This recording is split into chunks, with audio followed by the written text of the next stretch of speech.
Hashtag Truth Podcast. Hashtag Truth. Speaking truth. Yeah, we'll never back down. Hashtag Truth. Shining light on the underground. Hashtag Truth. Uncovering what they don't want known. Hashtag Truth. Uncovering what they don't want known. Hashtag Truth Podcast. We're never alone. Hello, ladies and gentlemen, and welcome to Hashtag Truth. This is episode 510. And oh, brother, I don't know what I got myself into, but I've got both of the commentators here from Wrestling Evolution. I know both of them, one very well, one I'm getting to know, which is Mr. DIXON over here. And we were talking a few minutes before the show, but wow, we're going to have a good time. It's going to be all about them and all about Wrestling Evolution. So how are you gentlemen doing tonight? I'm waiting on you. What? Why are you always waiting on me, Dixon? You know, Because you're always late. like you give the commentary, you do the introduction, and I'm there just looking pretty. I am there just looking pretty. So I have to sit there and go, as always with me is Ivan M. Righteous. See, he wants me to intro him. Yeah, that's what it is. And listen, I would really, really like if you started addressing me as Cheesecake, because that's the way I feel. I'm good. That's not going to happen. The Rolls Royce of wrestling has showed up. He said, gents. Oh, boy. What's up, Reno's Reno? on here. We're in trouble. You never know who's going to show up on Hashtag Truth, my man. You never know who's going to show up. So I asked these two to come on, and this is a special Sunday night edition. If you're wondering why Hashtag Truth's on Sunday night, both of these guys had a little time off, and they agreed to come on the show with me and talk all about themselves and Wrestling Evolution. If you guys have any questions or comments, please put them in the comments, and I will read them to them. We're going to have a great time. We're going to start off. Now, this is going to be done a little bit different than my normal show because we're going to be celebrating Wrestling Evolution during this show.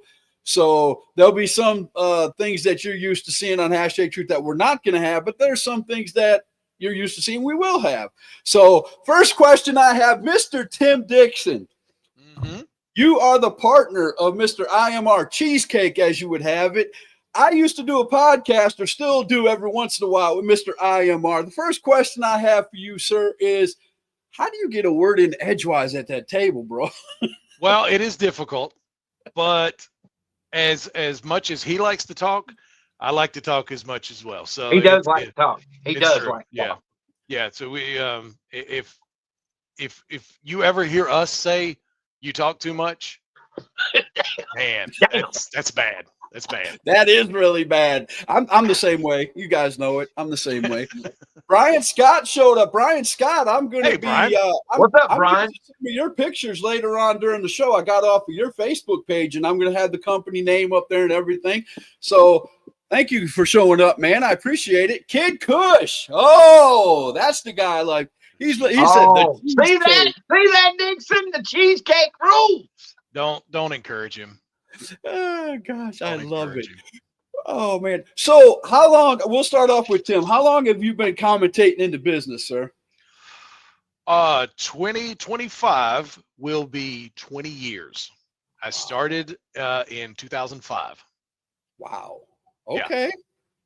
Okay, there you go. And Mr. IMR, how long have you been commentating? How long have I been commentating? I've been managing longer. A year. I've been doing it steadily for a year now, almost. You put up with him for a year, Tim? Yeah, since I forced him to start doing it with me, that's when he started doing it. Now I know IMR does. He was managing for a long time and doing videos and editing and all that. And I know you do that too for Wrestling Evolution. We were talking about that earlier today. What got you? What caught your eye when it came to Wrestling Evolution when you first started working for him? And this is a question for both of you. Ivan, go ahead. Well, okay. So here's what caught my eye. I'd caught bits and pieces online, but when the man that I have been friends with for 175 years tells me, "Look, I'm doing this show. I want you to come and be a part of it." And you know what? At one time he said, "You know what? I need a producer." So there I was. I was gathering people, and then all of a sudden it was like, This is the opportunity. Here it is. I like it. I like it. So, Tim, how'd you get involved in Wrestling Evolution? Yeah, How'd you start for off? me, Ivan came in a little later, like he said, when I started pestering him and said, "Hey, I want you to come in and do this." But for me, I've been with Wrestling Evolution from the beginning. Tim Wilcox, the CEO, the damn boss. The best boss in the world. Settle down. I've known him, actually. Ivan and I have known him since 2005 when we started. When I started in the business, the first show I ever did was called the Queen City Clash, and Wilcox as Sir Jonathan Buffet was on that show. So yeah, we've known him for 20 years. I had heard he was starting up a promotion. I've worked with him. He's had several other promotions throughout the years. And I've actually worked for him when he had Pride and Honor Wrestling. I was the commissioner for Pride and Honor. And I heard I hadn't really done anything in wrestling for a while, for a couple of years. And I heard he was going to be starting up a promotion. So I just pinged him and said, "Hey, if you need," at first I said, "If you need a ring announcer or like a commissioner or authority figure or whatever, just let me know, and I'll be there. If not, I'll be there with the ticket in hand to watch, because it's going to be something close." And we started talking. I initially signed on to be the ring announcer, and then the more we started talking, he was like, "Yeah, I'd really like to do a video product." And so I was like, "Okay, well, I actually prefer doing play-by-play than more than ring announcing." So it turned into that, and then didn't really have anybody to do the production, so I signed on to do the production. So it was kind of a rolling thing. So it basically went from just a regular wrestling show to basically what we have now, which is basically a TV production. Exactly, yeah. That has all been kind of the brainchild of Wilcox and myself. Is how we want to present it, and we wanted to present it as an episodic TV show. Which is what we've done, and we're actually we're up to episode 50 at the last show. The way we do our episodes is we split it up. We book the show to where before intermission is one episode, after intermission is another. So out of each live show every month, we get 2 episodes of Aggression. So we just at the December show, we just recorded episode 49 and 50. So we're up to I was about to say, because the last one that's on YouTube right now that I got to see was 48. So exactly, yeah. So yeah, it's been a journey. It's been like when I go back and look at the first couple episodes of Aggression, it kind of makes me wince, because we work where we are now. With the level of production, as far as the lights and the way it looks and the way I put the show together. So it's been a progression, and it's gotten now to where I am extremely proud of Wrestling Evolution. It's probably the thing that I am most proud of in the 20 years that I've been doing this. Now, I know me and IMR talk a lot, and he called me up one day when he found out he was getting the gig to team up with you, and he was like, "Scott, you got to go on YouTube. You got to go on YouTube. You got to check these guys out. You got to check this show out." And I kept putting it off and kept putting it off.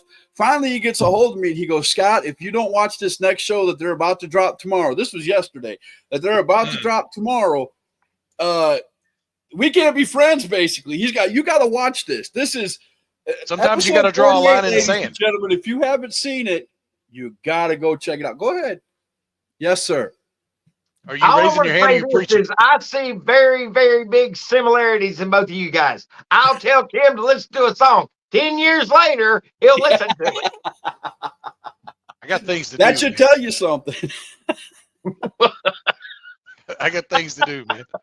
Well, yeah, there you go. All right, we got a few comments real quick. Christopher Burton of the Straight Up Wrestling Show. Guys, go check these guys out. They have a great podcast.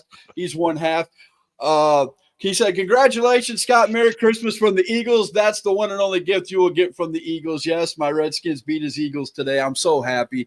Oh, I was wondering what he's talking about. Big Bad Brad said, well, if it ain't Big Breath, the wager of war, the bringer of boom, the maker of mayhem, the instigator of illuminating truth, and last but not least, the collector of champions, IMR. Boom, baby. Boom, baby. So Boom, big baby. breath or bad breath? Without a doubt. Man.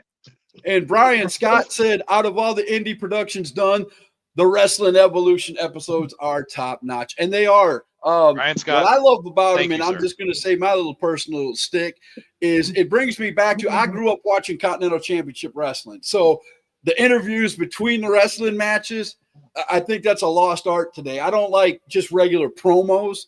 I like it where there's actually an announcer there and he's asking the questions, and he's, the Mean Gene style of asking the questions, and Wrestling Evolution has that. And they have a great announcer, and off the top of my head, his name. Are you talking about Caprice Coleman? Caprice Coleman. There you go. Yeah. He is great at it. I mean, he is. Yes, absolutely. How did you guys come about Caprice? Caprice, I mean, obviously, Caprice is a legend in Carolina independent wrestling. He's been around forever, and his breadth of knowledge is incredible. And it's been a huge advantage for us to. He was there with Chase Coleman, his son, just to visit with him one time, and we started talking to him, and we needed a backstage interviewer, because it's hard for we obviously record those beforehand, right. And Ivan and I can do those, but it's very weird to be, okay, we're obviously at ringside, we're sitting there. It's weird for us to go, okay, earlier. I mean, we do that sometimes, but if we have to keep saying, oh, earlier today I had a chance to talk to so-and-so and keep tossing to that, it's better if we have a backstage interviewer, so I can say, let's go back to Caprice. He has so-and-so standing by, and talk to him. And doing those interviews, you bring up a good point. It's better when there's an announcer there, because they can help steer where it's going. Mean Gene was an absolute legend at that. And that's, I always tell people, anytime I'm ring announcing, I'm shamelessly ripping off Finkelman. Yes. Harold Finkel. I'm forgetting his name. I can't name all kind of different names, but you know who the Fink. Yeah, you know who I'm talking about. When I'm doing play-by-play, I'm shamelessly ripping off JR. When I'm interviewing people, I'm shamelessly ripping off Mean Gene. So, isn't that basically what professional wrestling is? And I'm not saying this in a mean way. Isn't professional wrestling taking a little bit from the people that you watched growing up and then making it your own? I think absolutely, yeah. Yeah. Yeah. I mean, if you interview any of the wrestlers on WWE and say, where did you get your gimmick, or where did this stuff come from? And I guarantee you, they're going to name a legend. They're going to, immediately. Yes. Yeah. And you have to. Speaking of legends, Brian Scott said, Ivan with the shirt of the champ. He's a suck up, Brian. He's a suck up. No, look. And if you notice, it is that is right there. It's predominant. That is where the stank lies. Oh, I got you. And if you watch episode 48, you will notice that IMR had to correct Tim Dixon on how to say it, and I thought that was kind of funny. Yeah. When Tim knows who he is, he's put the stank on it many times, and as a matter of fact, Tim Dixon made the proclamation on the show that he was the first one and to say the words. It should be like a badge on his coat. Something, all right. At least he talked to you. I'm just saying. That is true. Yeah. Oh, there we go. Cowboy Bob said, hello, everyone, from WrestleCast Podcast. Go check out Cowboy Bob on YouTube under Cowboy Bob, and check out WrestleCast Podcast. Great interview with Tommy Okami. That's exactly what I was about Tommy to say. Okami, he did one with the Chooch. That was a good one. He's done some really good interviews, man. I'm liking what he's doing. But so you guys get together and I know you guys have known each other for forever, so it probably wasn't that hard when you sat down at the commentating table. Was there a discussion? Now I'm going to get out of character for a second here. Was there a discussion over who's going to be the good guy and who's going to be the bad guy? Or did you guys just think, well, we're just going to sit down and let our charisma take over? probably the game. That's the game plan I had. I mean, we know what makes each other tick, and so therefore we play on that. But as far as like the first time that me and him announced was over at SWA, Okay. Southern Wrestling Association. I came out to do a guest spot there as the Black Hand of the Mayhem Mafia. No, it was the Mayhem Mafia was in the ring, and I came out there to give my expertise, and that was the first time that we had done that. And I'm sure that, you know, as this thing, this wrestling evolution thing, this movement had started, he remembered that, and we've always had a good chemistry. Always had a good chemistry. Oh yeah.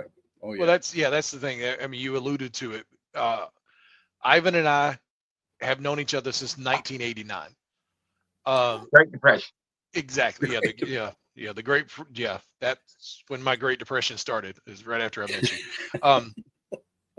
But we've known each other for so long, and we do like this. We snipe at each other constantly. Yeah. But this is on and off screen, ladies and gentlemen. This is not, you know, Tim Dixon told Ivan to shut up probably 15 times before the show even started. Oh, yeah, so well, it is what it is. Yeah.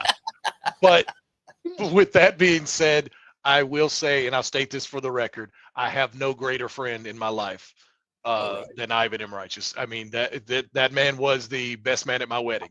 So, I mean, we have been friends since 1989, and to have this chance. You keep saying that, we're gonna have to start a GoFundMe for you, bro. I know. Yeah. Yeah. You think I'm being held against my will here? Yeah. It might be a little bit of something like that, or maybe you're just the only person that'll put up with them that long. Well, that might be it too. A gold medal. Yeah, that might be it too. But I'll blink twice if I need you to call the police. So there you go. There you go. The only person that deserves a bigger medal than you, sir, is his wife. Yeah, that is true. God bless her. Laura, yes. But yeah, this has been a blast, and that was the thing. I knew we would not have a problem doing this. We know each other so well. It did take a little bit just to get our timing down, but right. I mean, like I said, we know each other so well. And we play off each other so well that it's. We're gonna talk about that when it comes to the episode that just launched on YouTube, because you guys said some things at the commentary desk that just made me crack up. And that was before you decided to take a nap in the middle of the ring, and we will be discussing that too. That's wrong, man. That's wrong. That's not cool. It's not wrong. It's not too wrong. I mean, the little guy. What's his name? Django. At least he put a pillow down there. Django, I mean, come on, man. Are you talking about 7 foot 12 inch Django? 7 foot 12 inch. Absolutely. Sir, you need to go back. You need to here. You need these. No. He needs something. He needs something. All right. Brian Scott said, "No, Ivan. I've been proclaiming how great the Dante Khalifa is for a while, like how I am with the Allens." Oh, we'll be talking about them too. Oh, Josh Cash. What's up, Josh Cash waking up from his drunken stupor to jump on and watch this interview. Thank you, Josh. Cowboy Bob said, "Thank you, gentlemen. I greatly appreciate that. Anytime, Cowboy Bob, without a doubt." Joshua Holland, speaking of wrestlers back in the day, said, "Love them." Josh Steinborn. Oh, we love Steinborn. Oh, we love man. Steinborn. I love Josh Steinborn too. We were son of a bitch. We were out at the flea market just a couple weeks ago, and somebody came up behind me and gave me a bear hug, and I was about to turn around and do some damage, and it was him. It was him. So that sounds right. Listen, I will tell you something. I'll tell you something. Going back in the day, back to when Tim Dixon had, what is that? We love Dixon. Josh Cash said, "We love Dixon, not so much the other one." He didn't even call you cheesecake. He just said he didn't call me cheesecake. They don't do that. They don't do that. I think he typed that in before I made the crack about him waking up from a drunken stupor. Oh yeah, he's at the bar. Okay, love the bar. Love the bar. At least he's being honest about it. So is the chemistry this good behind the scenes when you guys are like helping out, getting together, like doing meetings for Wrestling Evolution, getting these storylines together. And you guys are, has there ever been an argument between you two where it's been, you know, I'm not saying knock down where friendship will end. I'm just saying, you know, where like Tim, you wanted to say something on the mic and Chuck was like, I'm not doing that. I can't. No. Is there ever been something like that? No, I didn't think there was, No, but there's never. I mean, yeah, there's never been, because we know each other so well.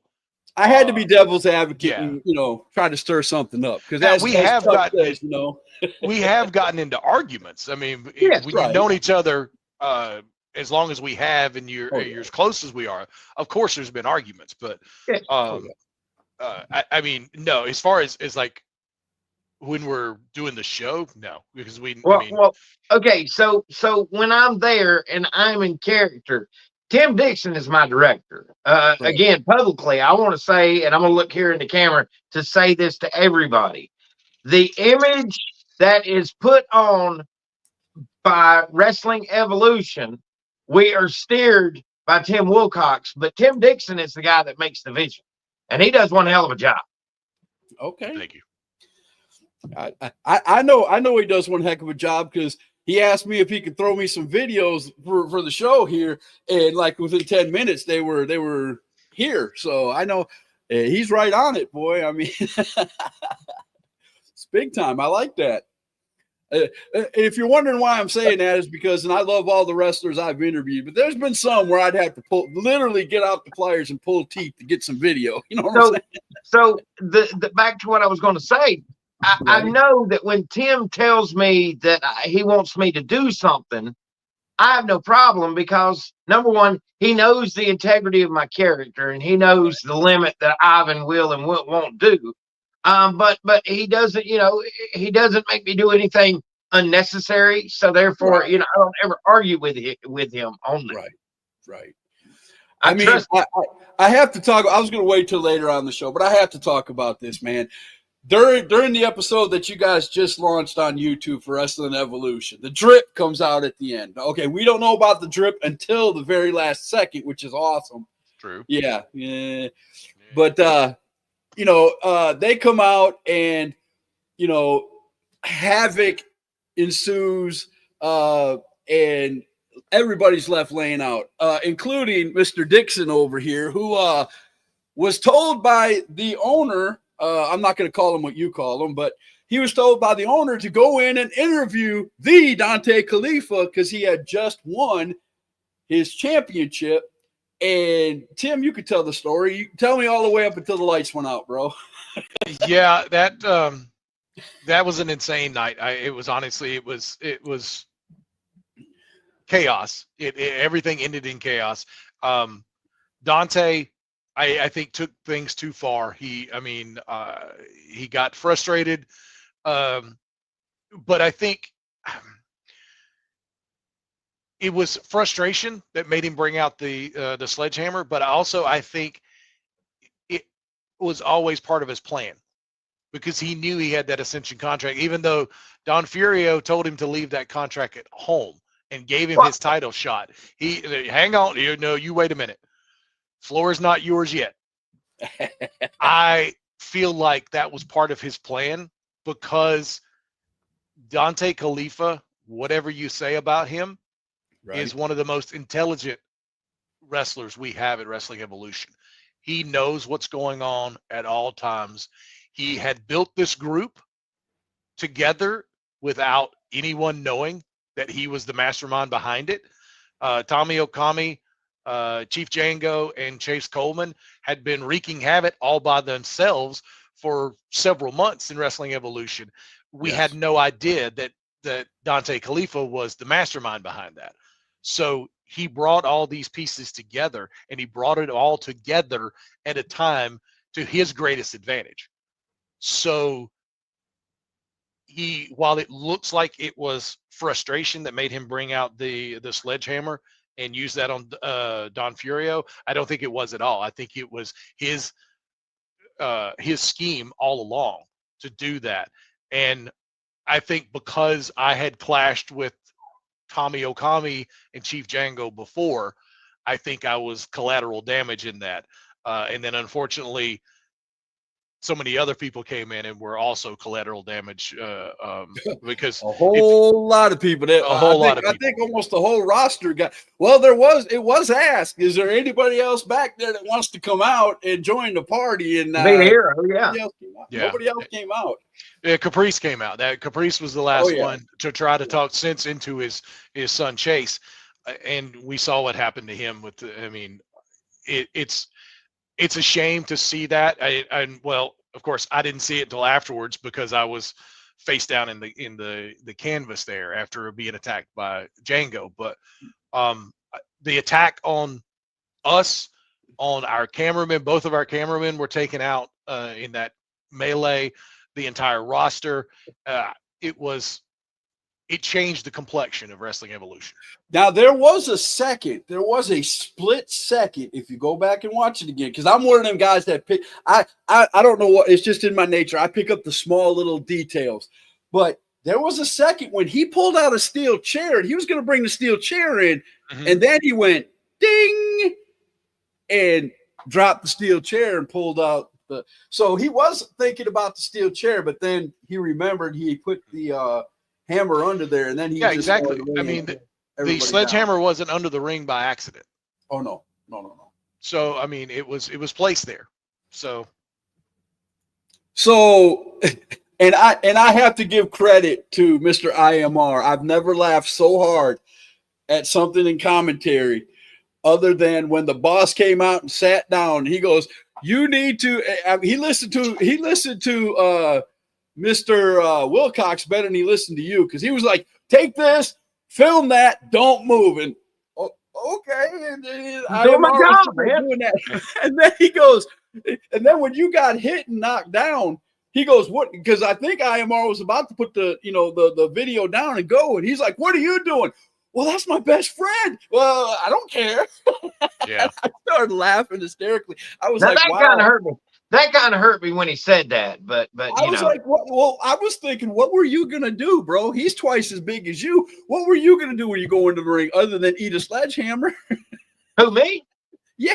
But look, man, I came from managing. I don't want to get in there. I like to talk to the people. I know where I'm safe. I want to be safe. Oh, we got a lot of people. Oh, here we go. Luke Childers in the bottom line. Go check out Luke. the bottom line, ladies and gentlemen. He said, "Hello, gentlemen."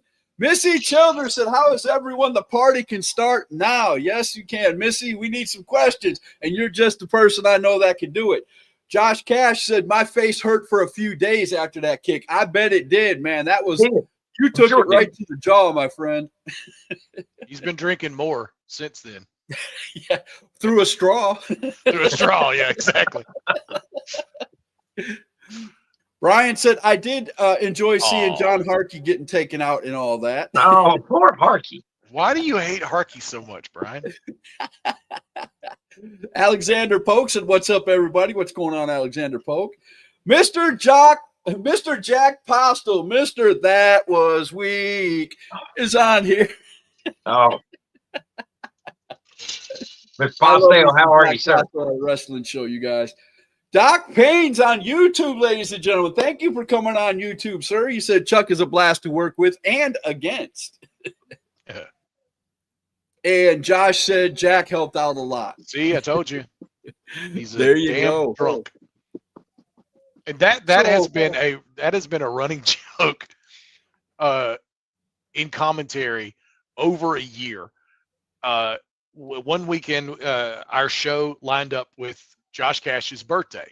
So on commentary, I made a crack about, he's been out partying all weekend because it's his birthday. Right. And that just built into, he's drunk. And then it got worse and worse. And we kept, and it has been a running joke in commentary the whole time. Like, if he misses a show, he's in rehab. If he misses some action in the ring, it's because he's drunk. That just tells you, ladies and gentlemen, if you get involved in professional wrestling, the tomfoolery that goes on, you can't make a mistake because you'll never live it down. Yep. Yeah. Never. Brian said Harkey hates everyone, so it's just a mutual disgust. Well, you got a point there. Yeah. That's true. Oh, the bottom line's got a great question. What has been your favorite moment in commentary? That's a good question. Ivan, you got one? Oh, I got two. Okay. Ooh, I have Well, two. go ahead. I have the Allens doing a hot tag. Yeah, that was funny. Oh, wait a minute. No, I've got three. I've got three. Wow.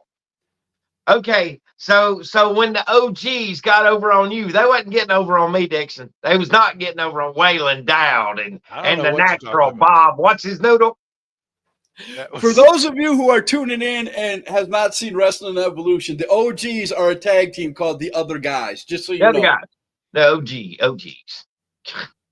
And OGs. IMR says it like it's an expression, not a name. Oh, geez. oh, geez. Oh, geez. Oh, geez. And finally, the last one is when we had an incident with Dante on the outside of the table, and he got all of us. Oh, yeah. He rolled all over that table, man. It was great. It was absolutely great. He fell out and like leaned on Ivan and like rolled over, and then he landed on me, and he kept going, and he landed on Chris Rogers, the ring announcer, on the other side. And the whole time he's like reaching out and he's grabbing the tablecloths, so like equipment and everything is moving out, and it's like he's just tearing up everything the whole time. Now, see, that's when you know you're having fun out there, man. Oh yeah. Well, Missy, yeah. Missy, I think you answered this, so I'll let you go ahead and answer it again real quick. She wants to know, Dixon, how long have you been in wrestling? 20 years, Missy. 175 years. 20 long years. But I think my favorite was probably Justin Kindred Allen stopping Dante from cashing in. Dante Khalifa came in with his Ascension contract to cash in on Mason Allen. Justin Kindred Allen cut him off, and they ended up outside, and Dante cracked him with the contract. And when he did, Justin collapsed on me. Okay. And as soon as he did, he landed on me, and as soon as he did, my chair went. And now, I don't know about leg y'all just who are bit. watching, but to me as a fan, I'm beginning to sense a little bit of a pattern here. These guys like getting landed on. We do not. We absolutely do not. No. And the Allen brothers have a habit of taking their damn sweaty shirt and throwing it in my face as soon as they take it off in the ring. And look at you know what? You need to go into the ring next time and interview Dante Khalifa and see how you like it. You laughing at Tim Dixon over there, and you don't take half the brunt of this. Dante loves me. Dante loves me. I know the Allen brothers love you too. Yes. Yeah. Well, I've got some video proof that they might not love you as much as you think they love you. All the cool kids love me. All the cool kids. Okay, we all got the cool kids. Yes. Now this is a good question by Brian. Have you had a guest commentator that you would invite back to the table? The Allens were really good when we were just talking about how they came out, and Steve would jump on commentary while Robert was around ringside doing whatever shenanigans he was doing, and he would come back and he would tag in. So they would do a hot tag. They would do a hot tag, and they would jump back and forth. And that was a lot of fun. Dante was a lot of fun to have out there as well. Dante's always a lot of fun, especially when he first gets somewhere. I can imagine what he was like when he first came out the curtain at Wrestling Evolution. How many times did he correct you guys on how to say his name? Oh God, I've lost count long ago. Yeah, right. I got it right off the bat. I got it. I interviewed him earlier, and yes, Doc, you got a point, man. I need some security. He just put that comment up there. Doc Payne says I need some security. See, Jack Pasta wants to know, where do these matches take place? Funny you say that, because we're gonna go right into this. Thank you for asking. So we're going to go Way ahead to and tee put it the up, man. poster- Nice. We're going to put the next poster up for the show. So here you go. This will give you the address and everything, and then Tim can tell you the rest. Wrestling Evolution Air Force One presents Evolution One, Saturday, January 18th at the Cross Country Campgrounds, 6254 North Carolina 150 East in Denver, North Carolina 28037. Doors open at 6, bell times at 7. Cards always subject to change, but go to witnesstheevolution.com for all the information. So there you go. Yeah, so the Cross Country Campground has been where the vast majority of all of our shows have been.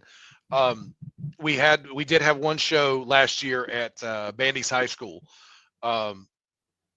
Huge show. Yeah, it was huge. Yeah. Show. And coming in 2025, we are branching out to different venues, though. We will be having shows in Gastonia. Good play on words, Brian. Look Yes. at the talent dripping off Yeah, that. I see what you did there, Brian. Yeah. We're going to be having shows in Gastonia. We're looking at venues in Shelby and other cities around. So yeah, we're going to be branching out into different venues. But the cross country we got a campground. ton of questions, guys. I mean, they're Okay. coming in hot and heavy now. Dylan Childers wants to know, what is your favorite match and why? Ooh. Ivan, go I'm for gonna it. let you go first. I'm gonna let you Okay. go first, but I got one. Okay. My favorite match would probably be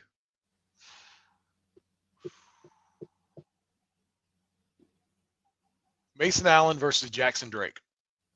Oh. Ooh. That was an incredible match. Slobber knocker. Slobber knocker. Those two, I mean, went at it, and it was starting from the promo before. I mean, Caprice was interviewing Jackson, and Mason interrupted, and they started fighting right there, and they went at it, tooth and nail the whole time. It was a great match. It was a great fight. Had a lot of good emotion to it. Had a lot of a good story to it. So yeah, that's probably my favorite so far. I'm going to go with Caitlin Marie versus Savannah Evans. Woo, yeah, that was a good one. Oh, two hard-hitting women. Yes. Yeah, they was. Yeah. I think there was. That night they brought it, sir. They brought it. Yeah, I You think, understand? You understand what I'm saying to you? I Look, do understand. I have had the pleasure of interviewing Miss Savannah. I'm still trying to get Miss Caitlin Marie a little bit of help there. I'm nudging both of you. She's a busy woman, and we all know why, because she's very good. Yeah, that match you had to check for teeth in the ring after, because they were swinging the lumber big time. they left everything in the middle of the ring. 110% times 2. You guys have got to go back and watch that. I'm pretty sure that's on YouTube. Oh yeah. Yeah, without a doubt. Missy wants to know, and we are falling way behind. I apologize, but I got to let him answer, guys. DIXON, who has been the worst person that you've interviewed? Oh, Worst person to interview. Worst person to interview. I got mine. I did end up covered in silly string when I was interviewing the other guys one time. So that was That's the same ones that I got. They came dressed in as the Buckaroos, and I knew the whole time who it was. that was crazy.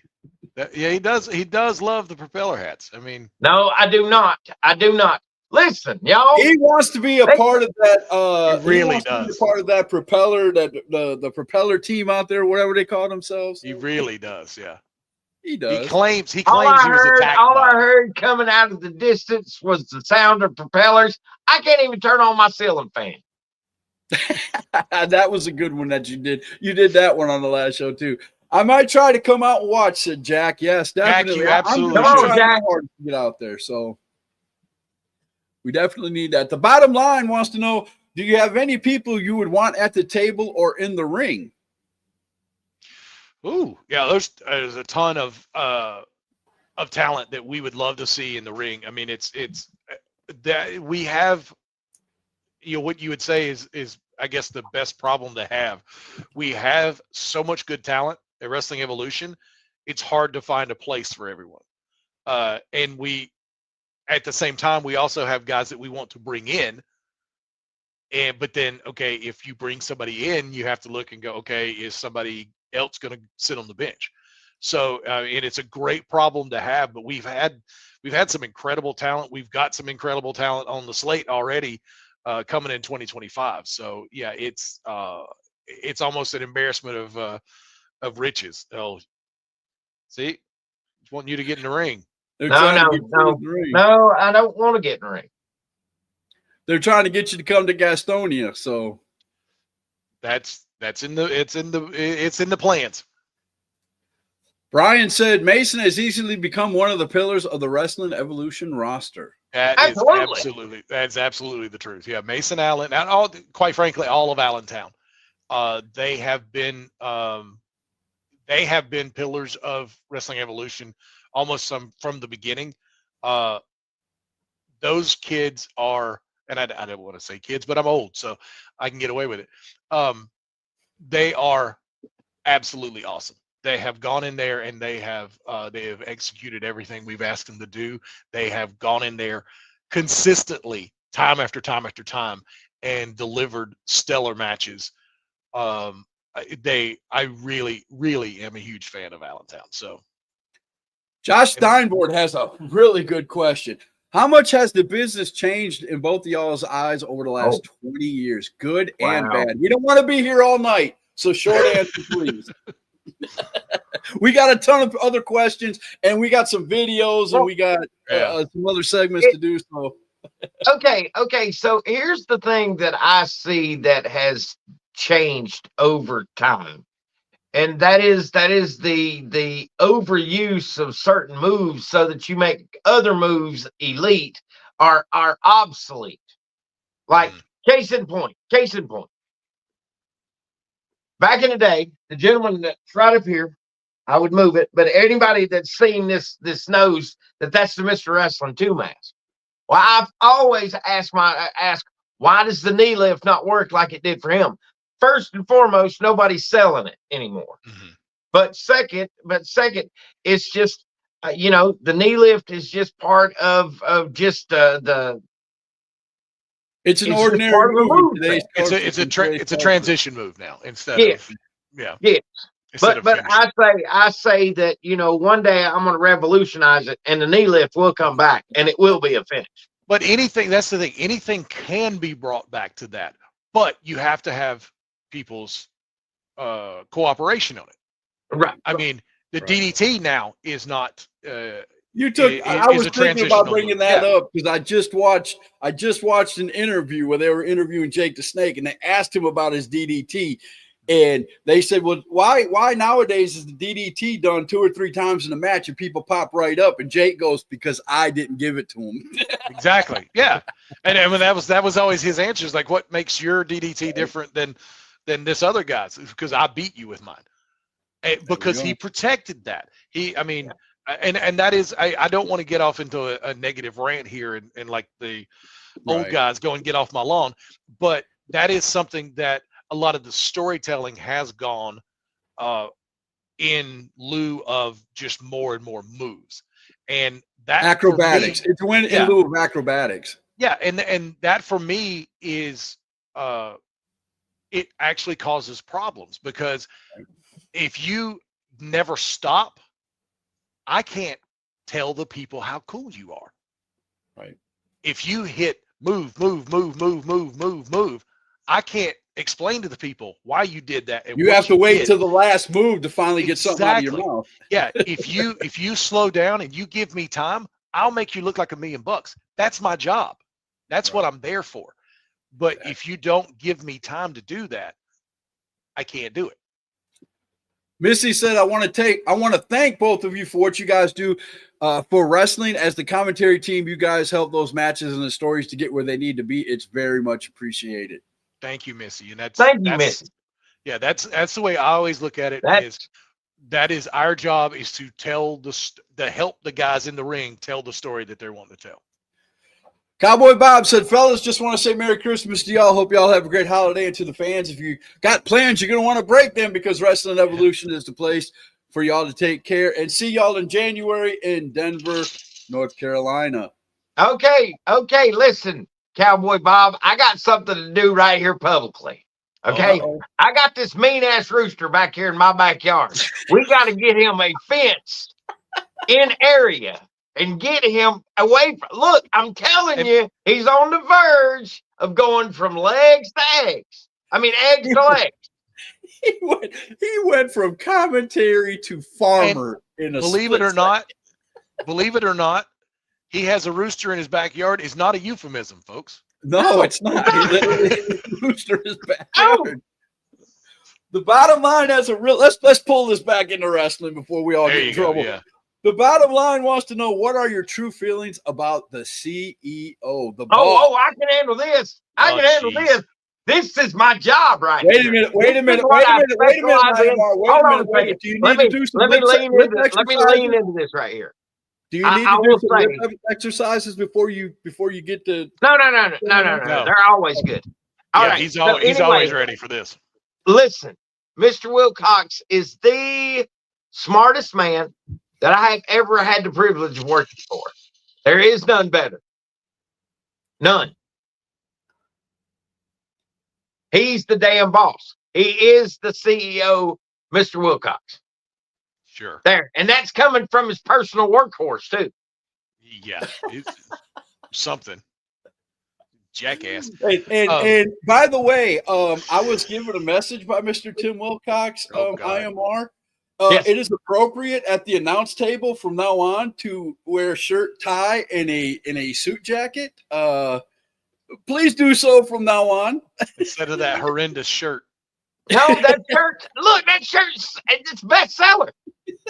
Oh, it's something, all right. It's something. That's with wrestling tees, and they say, "Oh, that's too hot. We can't touch it." Yeah, that's too hot, all right. It's steaming. Oh my gosh. Brian said, Tim talking about telling them to slow down so he can tell the story. JR said the same exact thing in his book, so he's on the right mindset. There you go. Like I said, I steal from JR. So look, back to what I was going to say, Missy. Yes, I am paid to do this job, but it really, really is. It goes above the pay. It's better than the pay. When I get like honest critique, nice critique, like you just gave. So thank you. Yeah. Thank you very much. I agree with Ivan there. It's nice to hear feedback from people, and we really appreciate those words. Mr. Steinborg said, I'm old and football is on. Love y'all. Hope y'all have a Merry Christmas and your golf game is blessed in 2025. Yeah, me too. Chuck's really going to need that blessing. He only got Steinborg, we want to see you out there. Bring the family out. You'll love it. Oh, Missy wants to know if we're playing name drop with these guys. Yes, ma'am. We will be getting to it right after a couple of videos, and we're going to go into that right now. So, Mr. Tim Dixon, I'm going to let you tell us what we're about to see. You brought 2 videos in and gave them to me. Tell me what I'll go with either one of them. You just tell me which one to play and give me the intro for it. Okay. Yeah. The first one is we do show intro videos at the beginning of each show. And I'm talking live shows, not Wrestling Evolution Aggression on YouTube. So at the beginning of the show, we always play like a show open for the crowd there in the arena. And so this is the open for our last show in December. It came right off the events of November, Vengeance is Mine, when Dante won the championship and the drip was revealed. So this was our open. Our next our December show was called Infamy. So this is our open for Infamy. No, this does not need to happen. Don't do this, Dante. No! The attack yesterday has caused severe damage. Was suddenly and deliberately attacked. There is no blinking at the fact that our people, our territory, and our interests are in grave danger.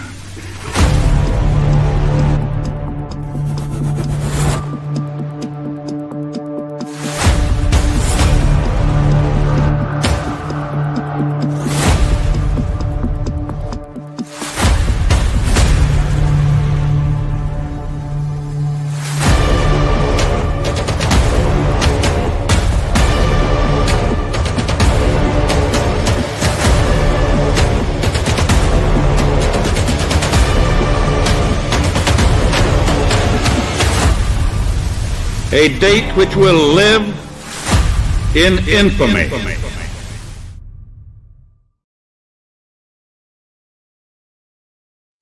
Wow. Now we got to see you get hit in the back with the chair in that preview right there. And I'm ready for some wrestling. Good God. Come on. man, I'm excited. Get up That with it, was Roger. great. We're ready to go. I'm telling you, man, that just shows you. And we're gonna have to talk about one thing before we move on to the aggression. At the end of that show, I don't want to give it away for everybody, but I have to. Please go watch it because it's still worth the watch. Something happened at the end of that show that shocked me, and I've been watching wrestling for almost 40 years, so it takes a lot to shock me. I watched every company. I've done over 500 interviews. At the end of that show, after Dante, and you saw what they did after the Dante Khalifa and the Drip cleared that area, the ring announcer grabbed the mic and did something I thought I'd never hear ever in a wrestling show. Please evacuate the building. Please evacuate the building for your safety. Please evacuate the building. What was that like? Well, I can't ask you, Tim, because you couldn't hear it. But I was face down. what was that like when you heard that? For me? Yeah, because you were the only one. Dude, I was scared to death. I was scared to death, and I knew that at some point somebody was going to have to get out there and kind of, I don't want to say herd them, but I had to get out and direct traffic and tell them, look, you guys got to get out of here. These guys are taking over. And at that point, I become a representative for Wrestling Evolution, so I had to know that the fans were in their vehicles or they were outside where it was safe.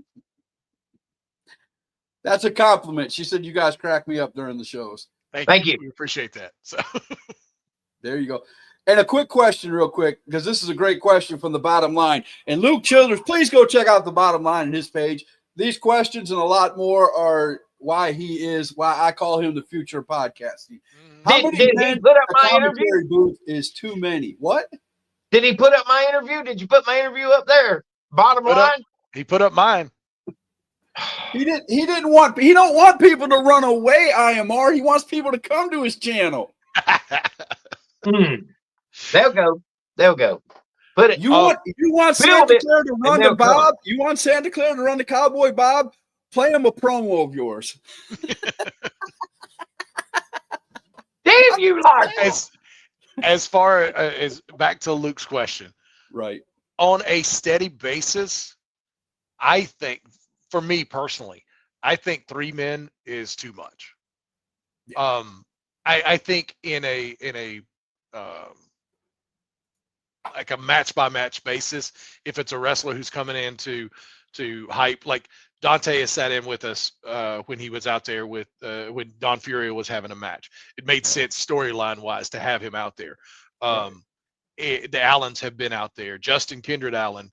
But that's just for that match and not sitting at the table announcing the whole show.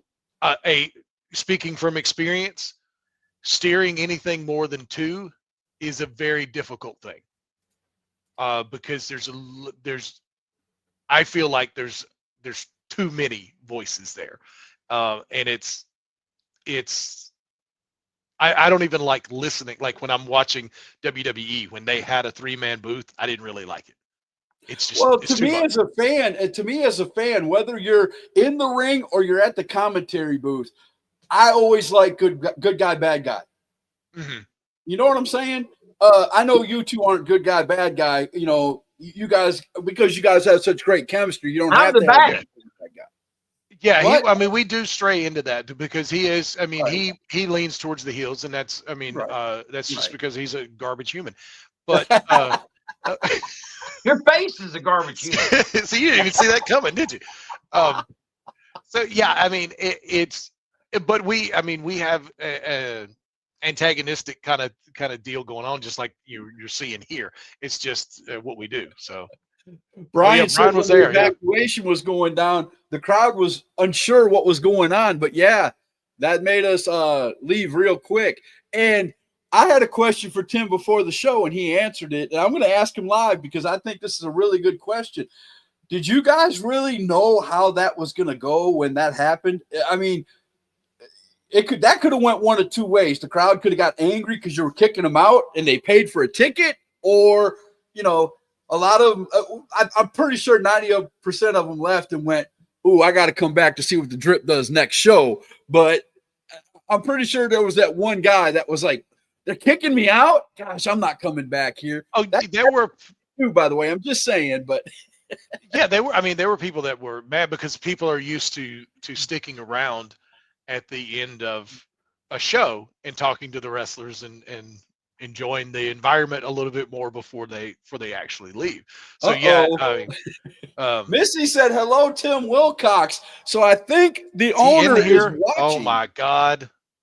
Damn it. So here we go. We got to be on our best behavior, guys. I'm always on my best behavior when it comes from Mr. Wilcox. Yeah.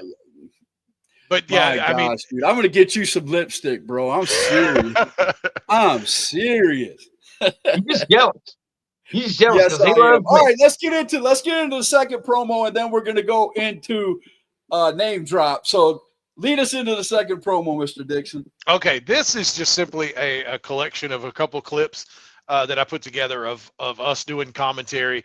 That Savannah Evans, Caitlin Marie match that we talked about is like the first thing up in here, but it's a couple different things that have some shenanigans that have happened to us at ringside there for Wrestling Evolution. All right, here we go. I told you have to be careful. I think Savannah Evans could fold him up.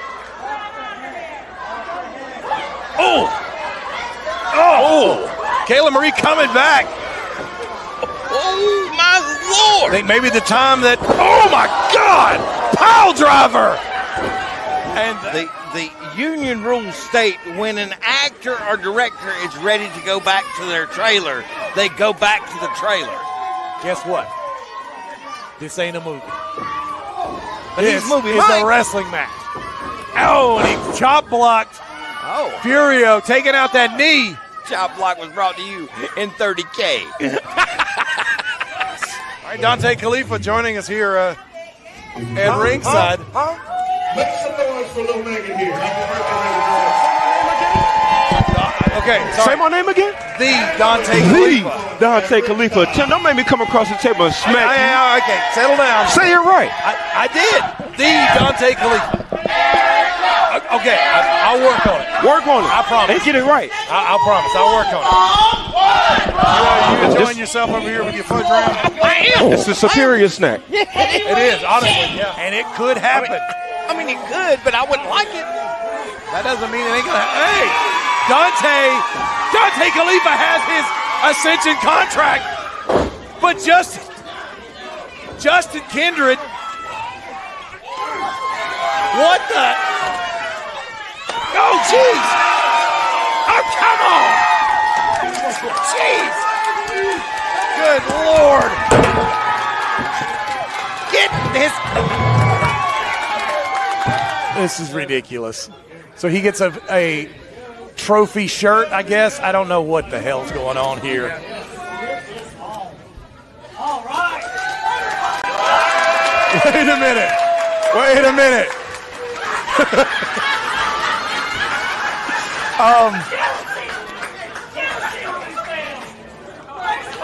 Okay, so this is his gift, I guess.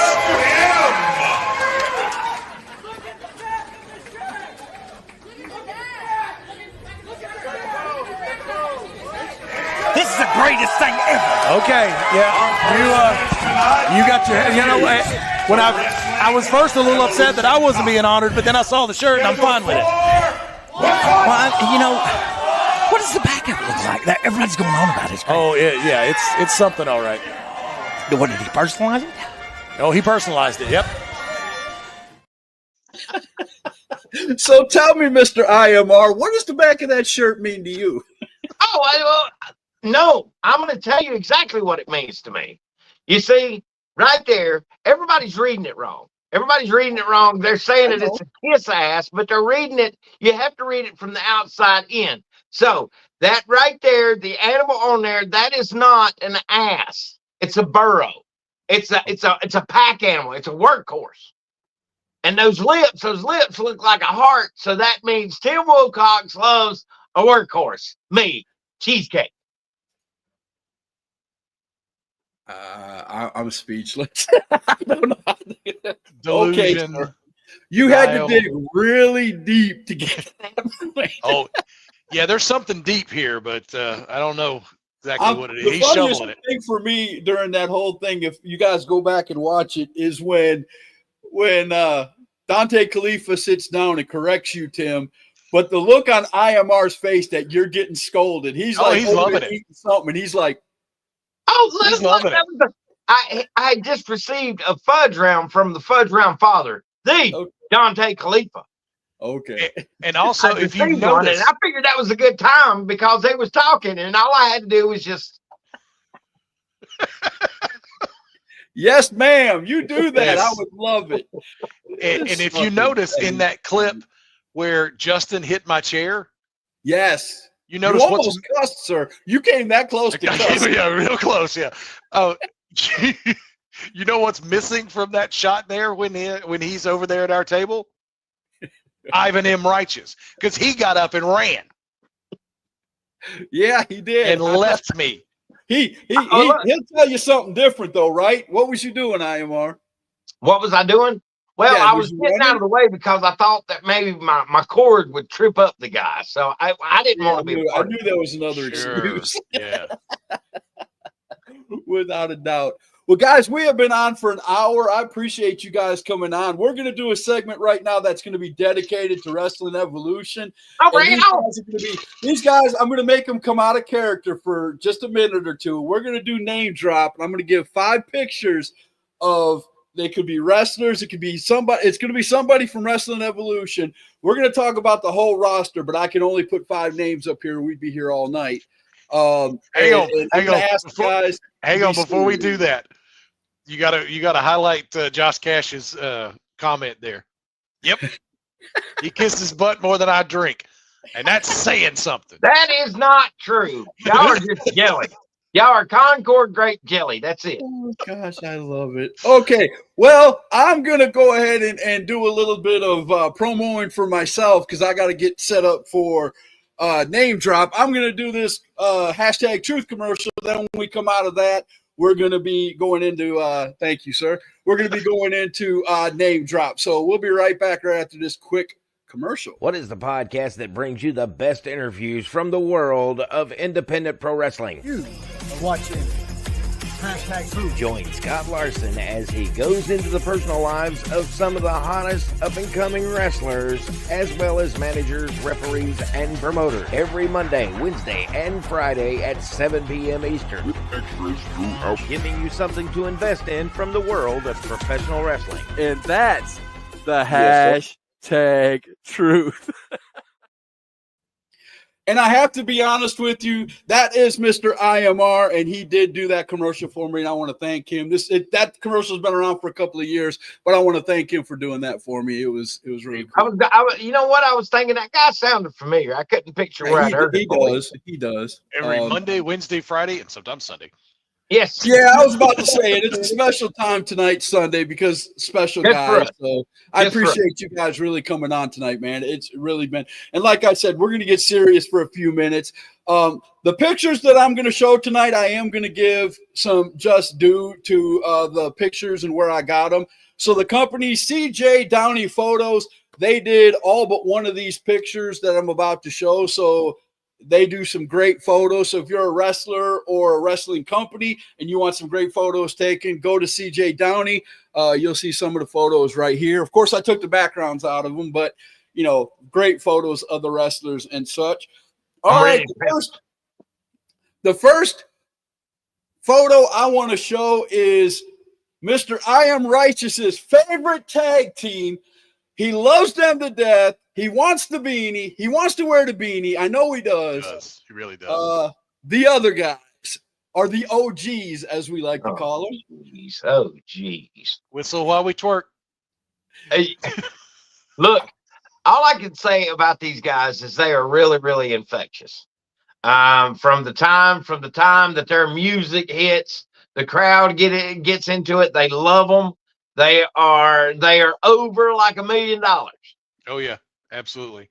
Yeah, Keith and Stuart are tons of fun to work with. I mean, they're a lot. Like I said, the interview where I ended up covered in silly string, which is really, really cold. I didn't realize how cold it was when it came out of the can, but it's so much fun working with them. Doing promos with them is awesome. And their work in the ring is hilarious always. I got to talk with Stuart Snodgrass outside of right after a wrestling show one night, and I found out he's a huge baseball fan like I am. He likes the San Francisco Giants. I like the Milwaukee Brewers, so we were making fun of each other's teams and stuff. But in the ring and when he's doing his gimmick and everything he does, man, this guy is. And the cool thing about it is I mocked his gimmick in these little promo things that we like to do, these little promo leagues. I mocked his gimmick, and I can do a pretty good Stuart Snodgrass. I'm not going to do it on here today because I don't want to embarrass him. But, you know, I love the guy so much. I took part, like we said, I took part of his gimmick and implemented it in something that I do. So it was really cool. And I've even got their cards back when the wrestling cards were popular, the playing cards that came out. I got both of these guys' cards. I use IMR's card for a doorstop, but I have his too. But but look, now if I can go back into character for a second, I just want to publicly declare right now, Keith, Stuart, y'all never fooled me, not one time. Not one time. Both times y'all came in, y'all did that stupid stuff. I was on it. I was on it. So that was honestly, that was so much fun when we did that because we had them on commentary basically in disguise. And again, stepping out of storyline here, it was so much fun to do that where I was the oblivious one. He knew all along that it was really the other guys, and I was just like, "What are you talking about? It's Bob Collins and Waylon Dowd. What do you do? What do you mean?" And then they get in the ring at the end, and Keith had on this ridiculous blonde wig. He gets in the ring and he takes off the wig, and I go, "Wait, that's Keith Mack!" And the look on his face when I did that was just absolutely awesome. We had played that the entire night of me being oblivious and arguing with him. And no, that's not the other guys. What are you talking about? That's Bob Collins. I mean, yeah, it was. It's so always fun when you can play a story like that, man. Yeah, it is so much fun. Yeah, because you know the fans are sitting there screaming, "We know that's Mac. We know that's," exactly, and you're oblivious, and that is so much fun, man. I love to hear stories like that. All right, name number 2 on the list. I feel kind of bad for this guy, but you know, 11 months as a champ is really good. But unfortunately, he's not champ any longer. But Don Furio, what do you guys think of Mr. Don Furio? Don Furio was an incredible champion. He jumped in there. We gave him the ball, and he ran with it. He had matches, a ton of matches again to defend that belt. He had Lucky Ali, who is now what is his name in NXT? Shaquan Sugars, I think. I'd have to look it up to see. But he had Lucky's last independent match before he went to NXT. Incredible match. He's always game to do promos backstage. I mean, he's grown a lot with his promos. It's been a ton of fun working with him. I love the guy. For those people who like the big bodies, the muscles, Don Furio fits the wrestling persona for the body of a wrestler. Absolutely. Yeah, and I think he's got an incredible head on his shoulders, and I think there's a definitely a bright future for him.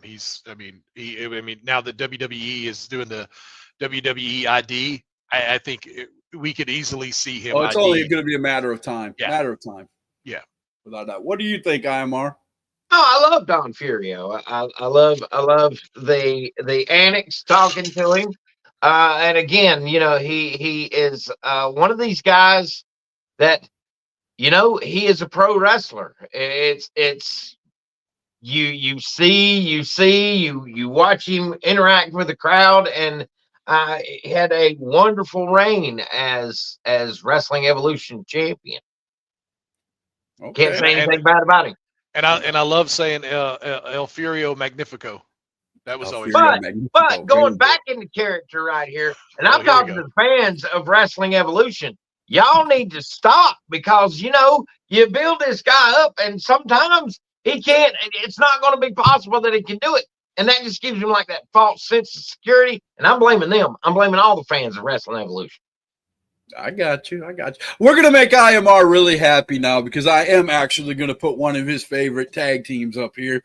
Actually, it's a family, but I can only find a really good picture of two of them. The main two, I like to call them. Here we go. The Allen brothers. Love these guys. Love these guys. Love these guys. Personally speaking, these guys are wrestlers. Why do I know that? Because that's all they do. That is all they do.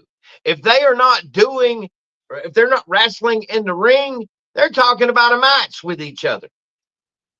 It's plain and simple. They put all time and energy that they can into this business. I love these guys. I can't say anything bad about these guys. Before Tim gives his commentary, the storyline that is going on with the Allen brothers and Justin Kindred it had me yelling at YouTube, y'all. I'm serious. I was like, hit him, Justin, hit him, Justin. And of course it didn't end that way, because they're luring us in. But oh man, I really wanted to see Justin just haul back and just pow. And when the dude did this behind his back,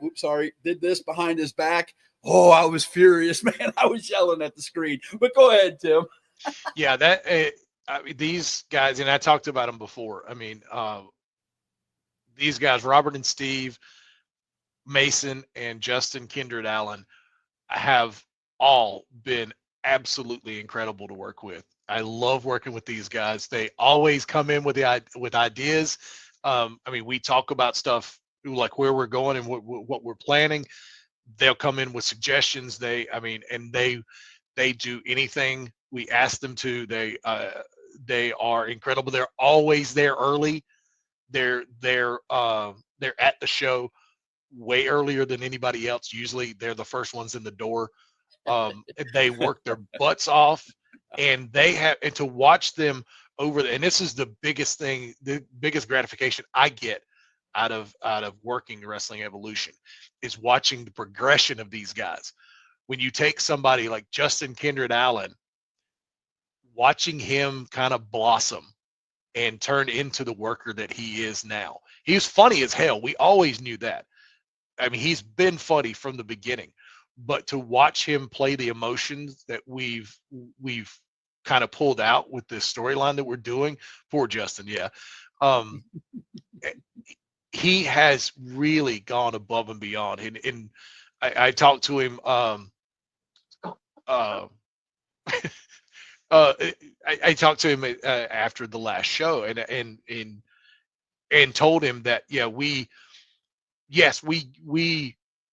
gave you the ball, but you took that ball and you ran, and you have gone above and beyond, and I am really, really proud of him. Right. And I honestly I get lost with what has aired yet. Ivan, help me. Has him being in timeout, has that aired yet, or am I still editing it? No, it's aired. It's aired. Okay. Yeah. So it's aired. they had put him in timeout, So Yes, they made it. yes, I know that what is you're a- talking okay. about. Yes, yes, Yeah. yes. So he was sitting next to our table, but because he was in timeout, he couldn't pick up the couldn't headset. speak, he Bless couldn't his couldn't, heart, he move, couldn't talk. He couldn't talk. I was worried about it. and we took it upon ourselves to crack him up.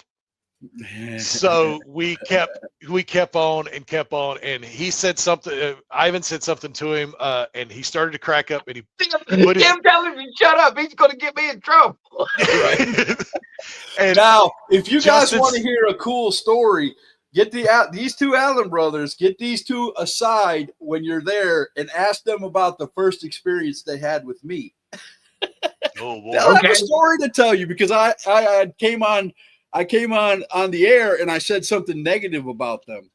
And we had a big tit for tat on the internet. This was before I really got to know them. And once I started going to shows and seeing them in person, I've seen them live like 3 or 4 times before they got to Wrestling Evolution. I was like, oh, I was wrong.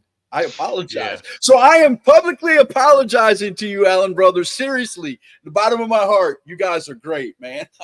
I missed it. I missed what you guys were doing, and now I get it. So Yeah. I I love these guys. I cannot speak highly Oh, enough they of all can 4 work. Allens. Yeah.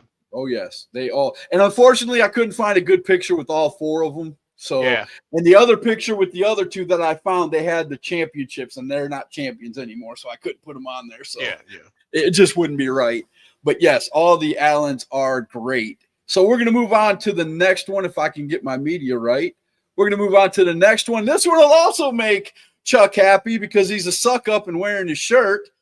Dante Khalifa. See that? That is the right there on that shirt. And that's where the stank's at. It is. Yeah, that's where the stank's at. Say it, Tim. Say it one time. Just so he'll be happy.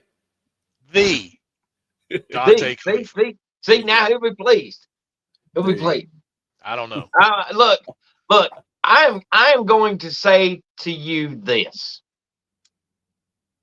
This young man right here is an obvious student of the game. Yes. Okay. Now I have worked in the indies for almost 20 years. I've managed some really good tag teams. I have managed some really, really good singles wrestlers. But for somebody who has been in the business as long as I have, we went from here to SOM up in Chuckey, Tennessee at the time. And all the way there, anytime that I would talk about the wrestling business or what have you, I would have to turn my radio down because he would want to hear what I have to say. He is a true student of the game. Anytime that somebody's had experiences talking to him, he shuts up, he listens, and that is an old school mentality. Go into a locker room, shut your mouth, open your ears, listen. Yeah, and this is another guy who I cannot speak highly enough about. I love Dante. I love working with him. He is an absolute pleasure to work with. Anytime we do promos, he's always I think Josh has a good point there. Come see him while you can. Come see him while you can see him live because he is he's got an incredible head on his shoulders. He knows the business, just like Ivan was saying. He knows the business, and he just drinks it in anytime he can. And he's always a pleasure to work with. I've got a small story. I'm every once in a while I do the managing thing. I manage one guy, and we were going up against him. We were going up against Dante. Dante was put in a storyline with my guy, Zachariah Cutter, and a few other guys at another wrestling organization. And the owner wanted Dante to just come in and interfere and be a part of and start to be a part of this match and make it kind of a 3-way deal. And we couldn't figure out for the life of us how to do it. And Dante come over, he sat down, he goes, "Come here, guys, sit down." And Dante put out this story that, I'm not a wrestler. I'm not an in-ring guy. I don't know anything, but he made it so simple, even I understood it. He was like, "This is what we need to do. This, you do this, you do that." And you know, he didn't go over the moves, just the psychology of it. And that told me, I left that show and I looked at my wife and I was like, it ain't going to be but 6 months to a year, and this kid's going to be in WWE. I would be shocked if he wasn't. The one thing. Go ahead. Go ahead. I'm sorry. No, you're good. I'm done. The one thing that I can tell you about Dante is this. He will do anything that you want him to do as long as it makes sense. If you want him to come in there and do something stupid, he's not going to do it just for the sake of doing it. Right. Yeah, there's got to be a reason, and he proved to me that day that, man, he knows and that's something for a lot of these wrestlers that I've interviewed and even gone to shows with.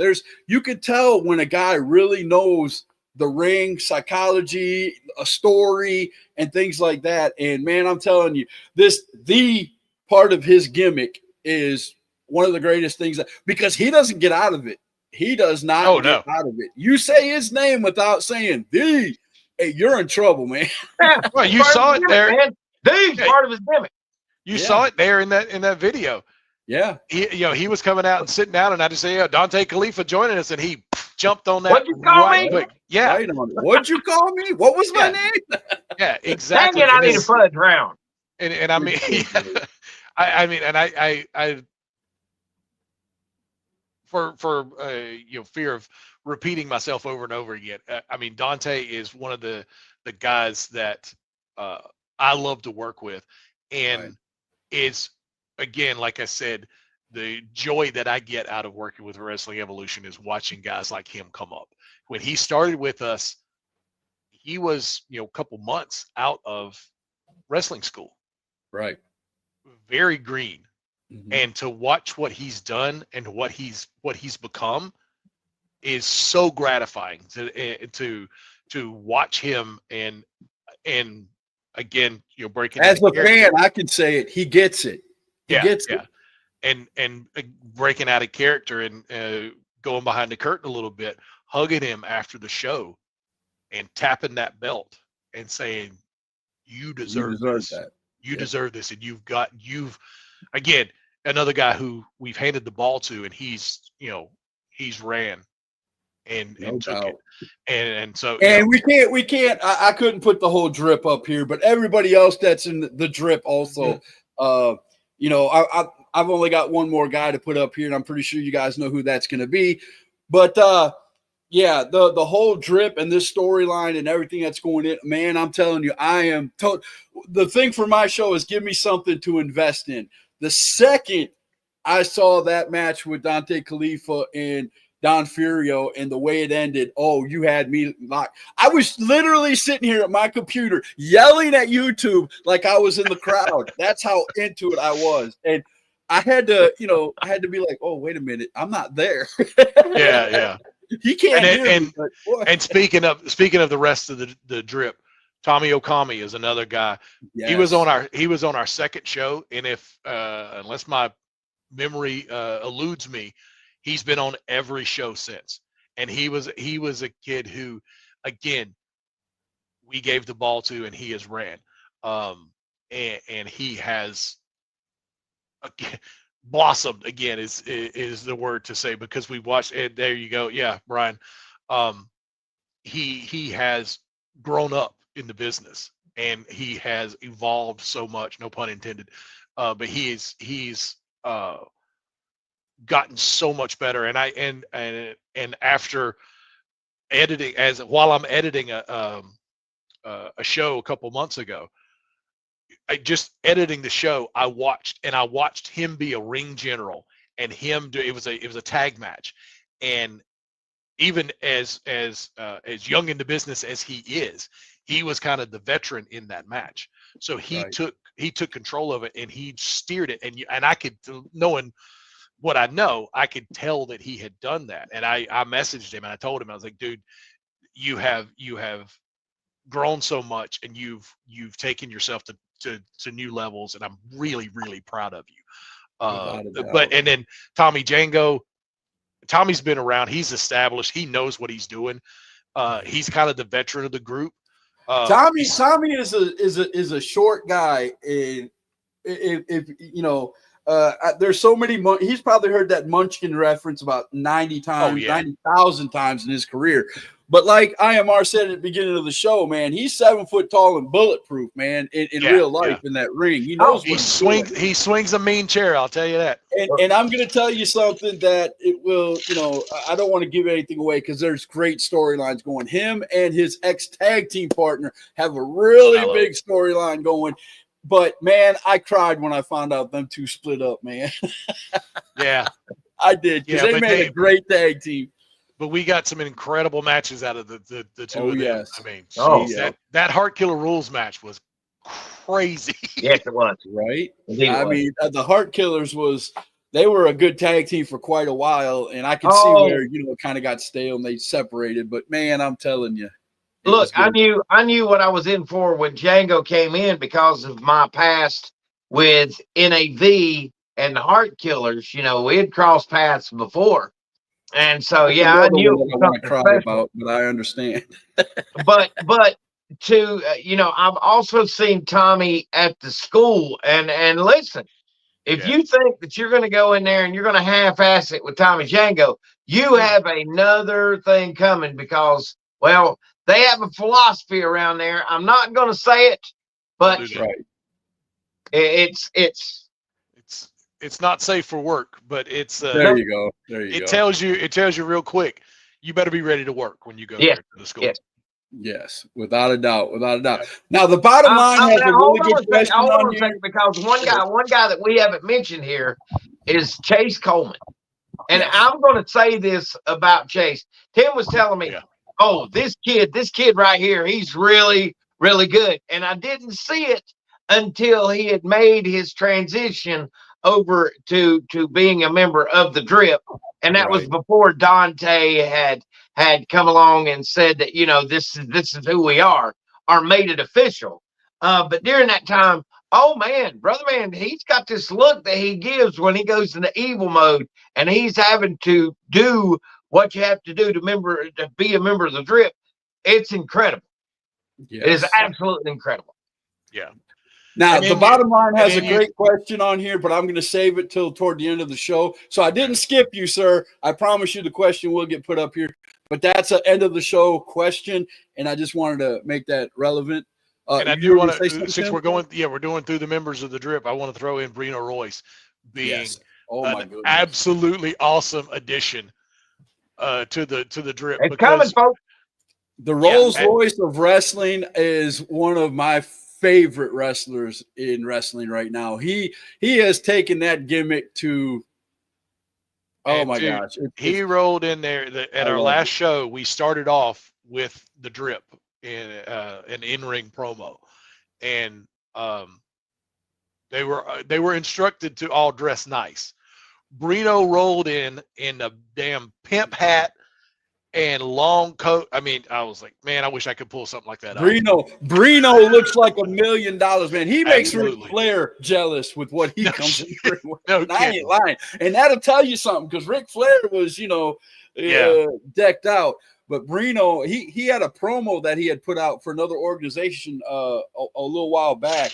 And I shared it, and I put on top of it, that's probably the best promo I've seen in 10 years. I mean, this kid, and I could say kid too. I'm 50. I'm going to be 54 pretty soon. So this kid he's another one that I can see going really far in this business, without a doubt. Yep. All right, I've got to get to this last name, or we're never going to get out of here.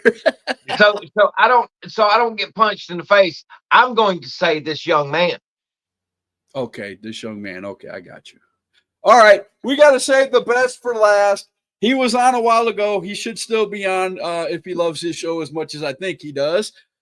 The boss himself, Mr. Tim fanfare right there for you, Wilcox. Oh, jeez. So who wants to start? Go ahead, Dixon. Let's hear what you got to say. I love Wilcox. I mean, he and I have known each other for, like I said, for 20 years. We have the exact same mindset when it comes to Wrestling Evolution. We want it to be the best independent in the country, period. And that's the bottom line. I mean, no pun intended. But that's what our vision is. That's what our plan is, and we're just going about what we need to do to make it happen. Cash, crawl back in your bottle. And I forgot this one. Okami and Chase should be in a run for the tag team titles. Hey, that's not not a bad idea. No, it's not at all. So here is what I'm saying about Tim Wilcox, and I'm going to throw a name at you, Scott Larson. I know that I've talked to you about him. There's a guy out on the West Coast who does a show called Compton Mania. And Deshaun Watkins and Tim Wilcox, they have this drive. Yes, sir. Tim Wilcox, he is one of the hardest working promoters that I've ever met. And you can call me a kiss ass or whatever you want to call me, but that's just the way that it is. There's nobody that works any harder for their promotion than that man does. I don't want to know the answer. This is very hypothetical and it's coming from a fan, but why did Tim Wilcox, again, hypothetical, I don't want to know the answer. Why did Tim Wilcox He does want to know the answer. the Dante Khalifa a pair of brass knucks? Go over and tell Amar, or tell you, Tim, to go in there and interview him. And then at the end of the show, he was the one that announced the drip is here. Is he part of the drip? I don't want an answer. Is he part of the drip? Okay, look, what you're not That's what's got me understanding wanting is to come back. That's what's What got me wanting to come. Go ahead. what you're not understanding is this. And this is going back to what you said earlier, Dixon, about the whole contract. The contract was left at the house. Mr. Wilcox just went and got it. That is true. It was not left Dante, at the house. Dante did not have anything to do with right it. behind. We saw him get it. It was right behind the curtain. Look. What I'm saying to you is this. Those brass knuckles were a paperweight holding the Ascension contract down, and he got in a hurry so fast that he grabbed everything. And he was just getting rid of it. He was passing it on. Look, I picked this up off your paper. So here, I need to return the back of that shirt is just engraved in my head right now. Unfortunately, he brought the brass knuckles in before he went and got the contract. Yes, he did. Well, that was to say that he didn't want to forget them in his pocket. Go ahead and get it over with. He's got an answer for everything. See what I have to deal with? But I have to say, and again, this is from a fan standpoint, watching Wrestling Evolution, it reminds me of old school wrestling back when I watched it as a kid, with the interviews in between the matches, the wrestlers getting to do their thing, and the storylines. It's not just a thrown together show where wrestlers are showing up and, okay, these are who we got. Let's throw them out there. These are well thought of storylines that are just every one of them. I mean, you got the Allens storyline, love it. You got the drip storyline, I love it. Even the women that come in and wrestle, and there was a few feuds with the women that came through Wrestling Evolution, and I'm telling you, fans, if you don't get out there and watch what's going on in Wrestling Evolution, you're going to get left behind. It's going to be hard. They're at episode 48. You got time now to go back. It's only 48 hours, 2-3 days. You can catch up. But, man, if this thing keeps going, it's going to take you forever, and you're not going to want to be in that place, Honestly, please don't go back and watch the first couple ones, because, like I said, I cringe when I look back at it now, because it's all part I do the same thing when it comes to hashtag truth, brother. I do the same thing. I go back and look at the first couple of interviews I did, and I was like, oh, my gosh, this is horrible. Yeah. I agree, but I mean, but I love the jacket. I had to find this picture too. That shirt is hideous. the jacket, everything. I don't think it is. I like it. It shows that he's the boss. It's better than that damn Santa Claus suit he had on last year. Yeah, I mean, everything about this look says Wrestling Evolution. You know, you look at him, you know exactly who he is. Oh yeah. If he's not the owner of Wrestling Evolution, he's a big capital B fan. Everything on him says Wrestling. He's a walking billboard for him. Yeah. Oh yeah. Right, Yeah. walking billboard, exactly. So okay, I'm gonna drop that question that I was given before by the bottom line, and I think it's a really good question for both of you. He said, "What talent do you think would have made it if they hadn't stopped in professional wrestling?" Oh, You got one, Ivan? what talent do I think would have made it if they wouldn't have if they stopped? hadn't stopped? I can think of one that you know very well, Chuck, Mr. Ivan. Yeah. While you're Go ahead, Tim. yeah, while you're thinking about it, it was one we talked about earlier today. Richie Steamboat. Yeah. I'm gonna keep this in indies. Your tag team that you used to manage, one of them had a baby, left wrestling. NAV. I mean, one of the tag team members is still going strong with another tag team, but I'm telling you, if they would have stayed together as NAV, I think Sky would have been the leader. They were recently at both him and his new tag team partner were at Wrestling Evolution not long ago.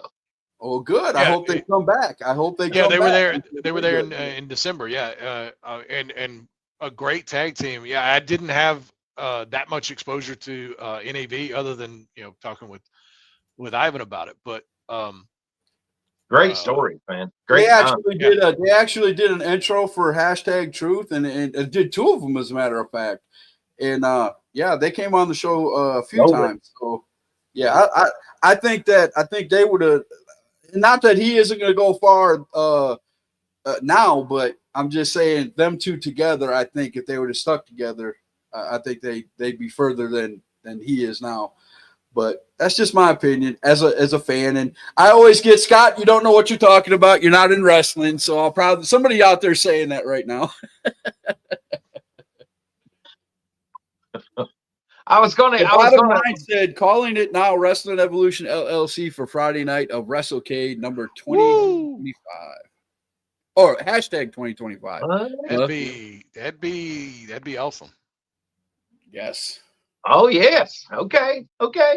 Stony Hooker. Stony. Yes. Stony Hooker. Oh my Lord. Yep. That's Brian Scott's got a good point right here. As Bischoff let the NWO run the show, Wilcox is letting the Drip take the same control. Okay. Maybe. Wilcox is the fourth member.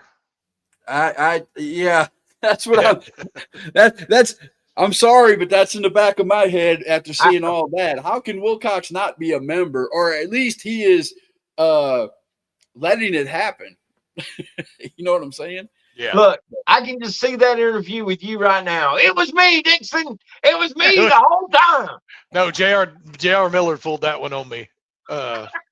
He pulled that out when we revealed that he was the one that kidnapped Don Furio's dad. He rolled that out on me, and he said, it was me, Dixon. It was me all along. I was like, he went Vince McMahon on me.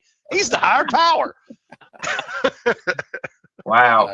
Maybe it's Ivan. Uh-oh. No. Sneaky little bastard. I am not the fox in the hen house, sir. I'm not. You already talked about your damn chickens so much. I was about to say that's Santa Claire. Claire, yeah, he's mean. And if you, I'll give $1 to the first one that comes on here with a comment that knows where that chicken's name or that rooster's name came from. Dude. Oh, I just delayed. Am I included in that? I know where it came from.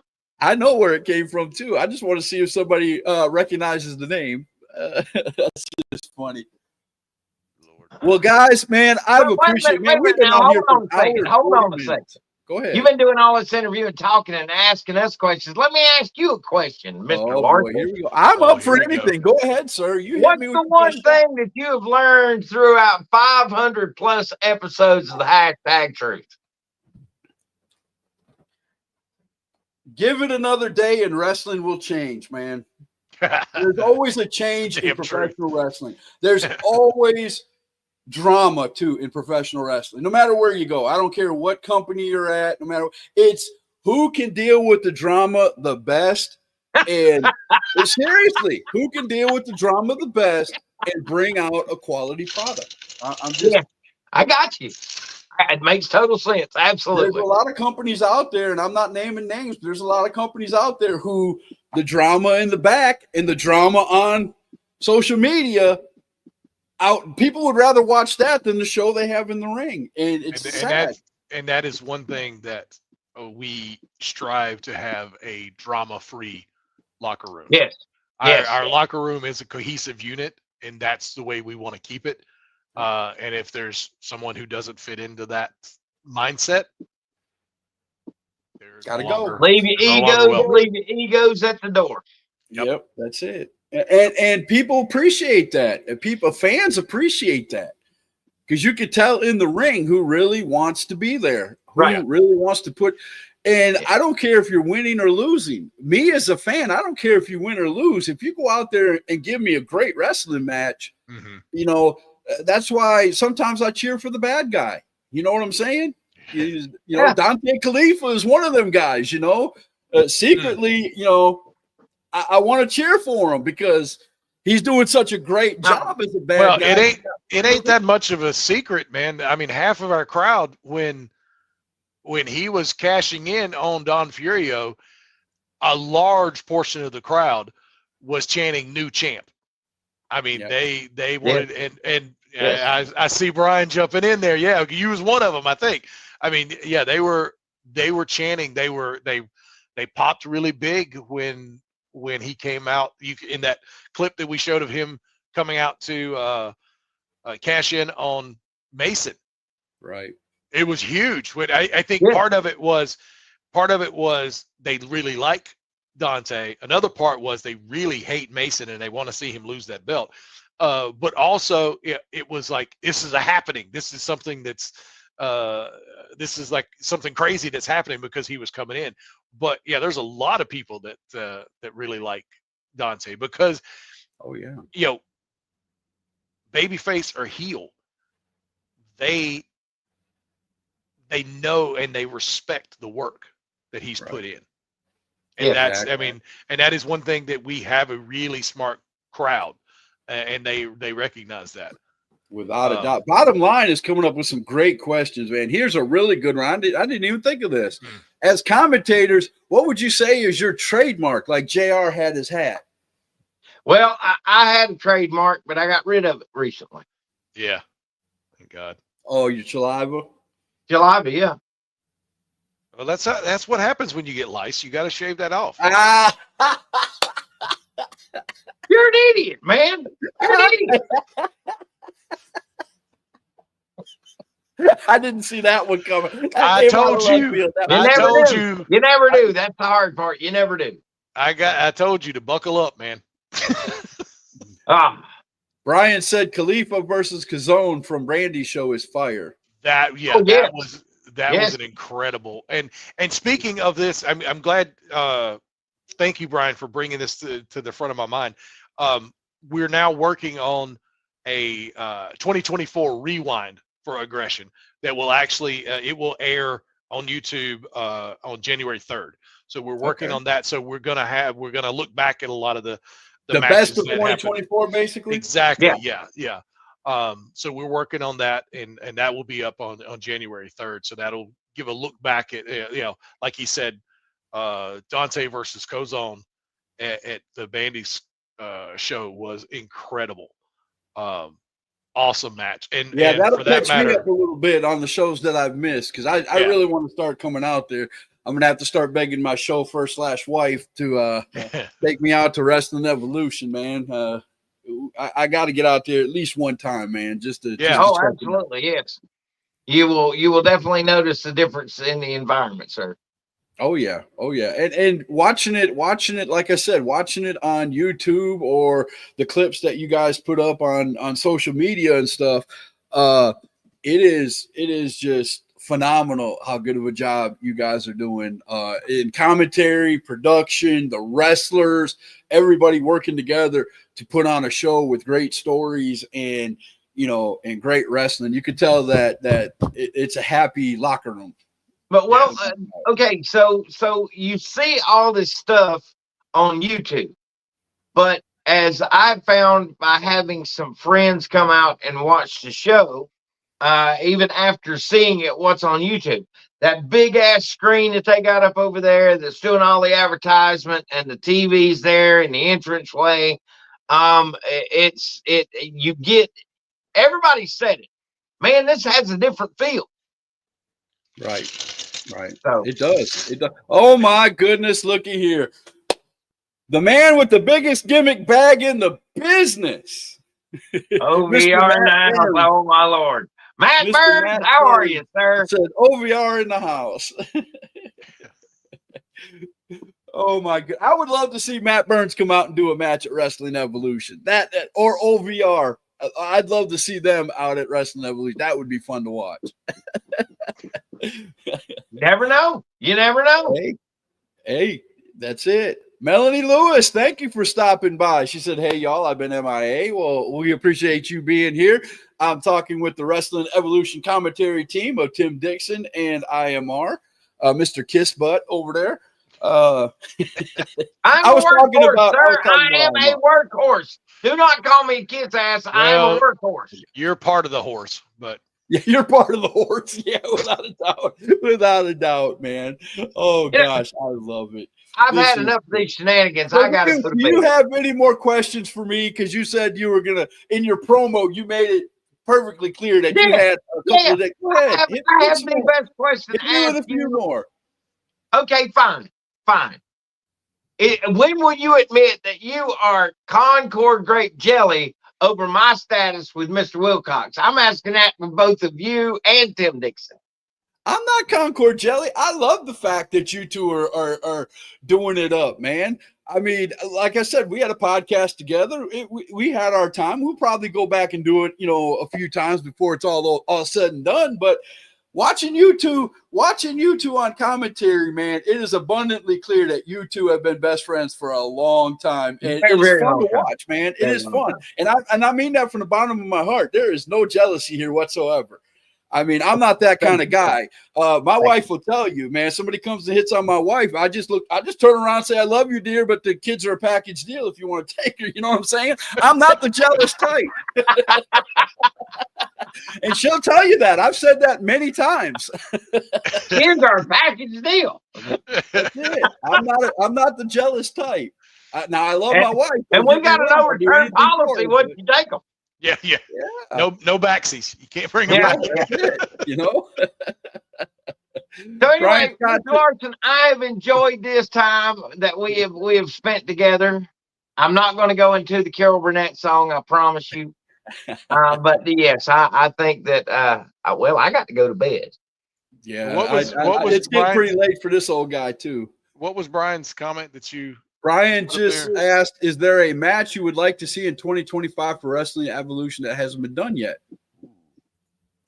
I'd love to see a real honest to God ladder match. I mean, because unfortunately at the campground, we don't have the clearance to do an actual honest to God ladder match. So I'd love to see that. I mean, who doesn't love a War Games? I mean, that would be. You know what I want to see, and Wrestling Evolution would be a cool place for this, man. And I haven't seen a real match like this in 20 years. Hair versus hair. Whatever happened to that? Well, that wouldn't work at the commentary table. So no. I'm not saying the commentary. I'm saying wrestlers, sir. Because could you imagine one of the Allen brothers having to sit down and?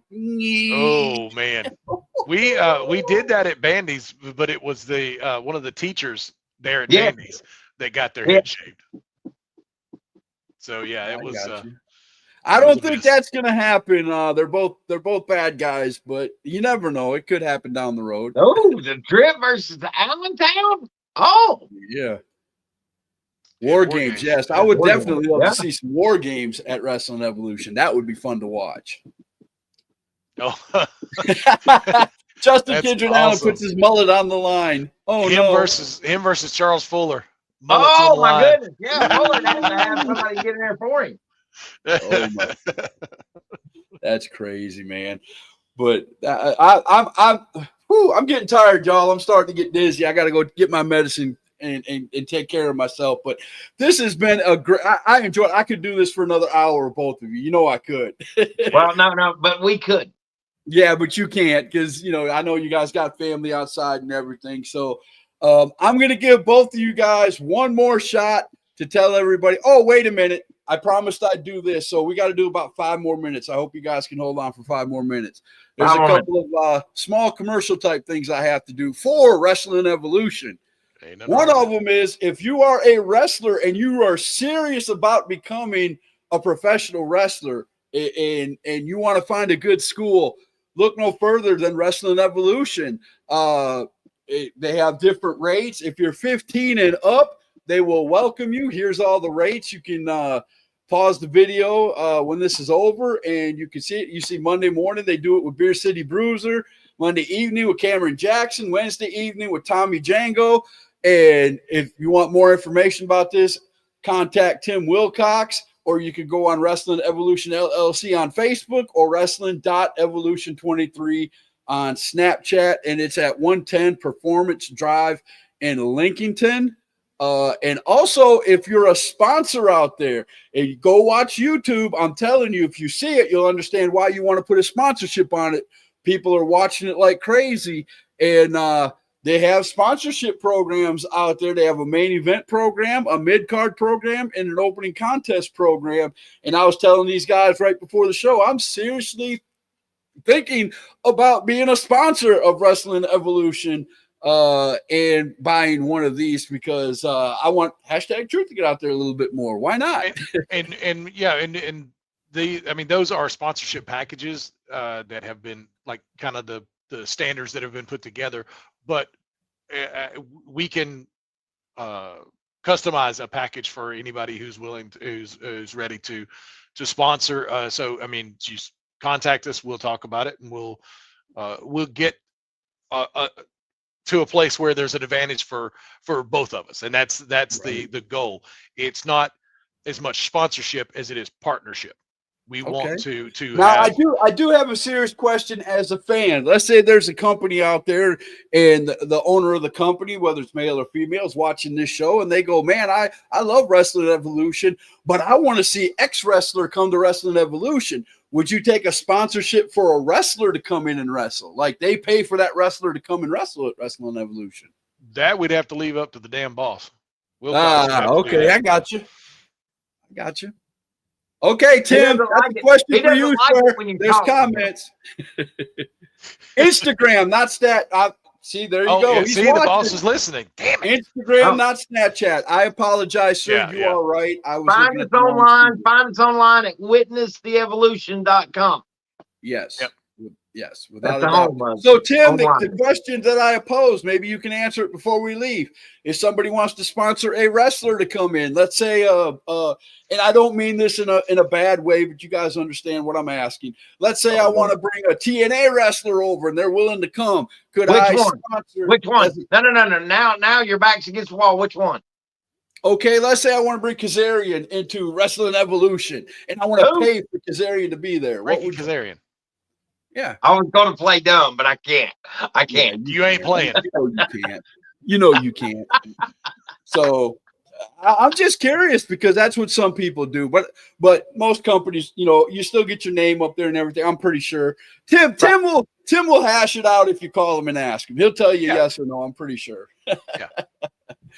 But guys, it's been a pleasure having you guys on here. Tim, thank you for being on. Everybody, bottom line, Brian Scott, thank you for all the questions.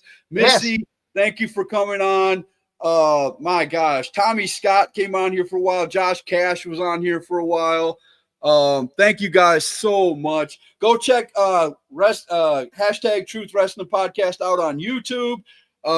Please subscribe and everything. Go check out Wrestling Evolution. He just gave you where to go on Facebook and other places. And you can see them at the bottom, Wrestling Evolution LLC on Facebook and Wrestling Evolution on YouTube. And you can check out. Actually, it's Wrestling Evolution 23 on YouTube. It's 23. Yes, Wrestling Okay. Evolution 23. Yep. What did I miss? I must have missed 23. 23. 23. I missed that. Where did I miss that? Well, at the end. Oh, at Wrestling Evolution 23. Okay. Yeah. Okay. But the main thing up there says Wrestling Evolution. I got you. And the name of the show is Wrestling Evolution Aggression. That's the actual name of the YouTube show. So you can search Wrestling Evolution Aggression and get to it. This is what I love about Tim Wilcox, the boss.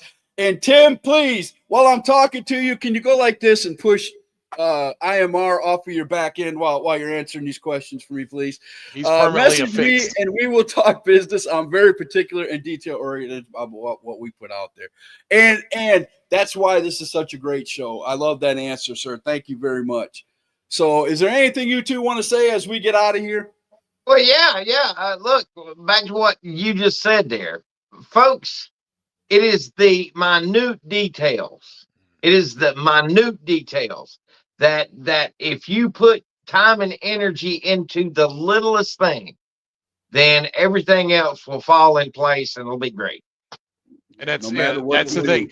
Those small details that you do and you do pay attention to is the thing that will take something from that's good to that was incredible. Yes. And that's what the small details do for you, and that's what I try my hardest to do that every hashtag truth. I really do. I really do. Man, it was a pleasure having you guys on. Tim, thank you for stopping by. Go ahead. Wait. Oh, Jesus. Wait. I just want to say it before this is said and done because I always like to say it when I come here. Are you ready? Are you ready? That's the hashtag truth. Now you're trying to steal my thunder, bro. Now you're trying to steal my thunder. Okay, I got you. Okay. All right. Payback's coming, sir. I wish you would have lost by 20 this morning. I'm just saying. Gimmick infringement is a very serious crime, all right? It is. It is. You'll be hearing from my lawyer, sir. Without a doubt, man. I love it. Okay, I'm going to end the show this way. Wrestling Evolution, guys. Go check them out, whether it's YouTube, Facebook, or any of the wrestlers that show up on the show. Tim Wilcox, IMR, the whole show from top to bottom is #1 rated. They always give you something to invest in, and that is the hashtag truth. Thank you, guys. We'll see you Monday night as we have a great tag team coming in from Wasp Pro Wrestling. Don't miss it. We'll see you then.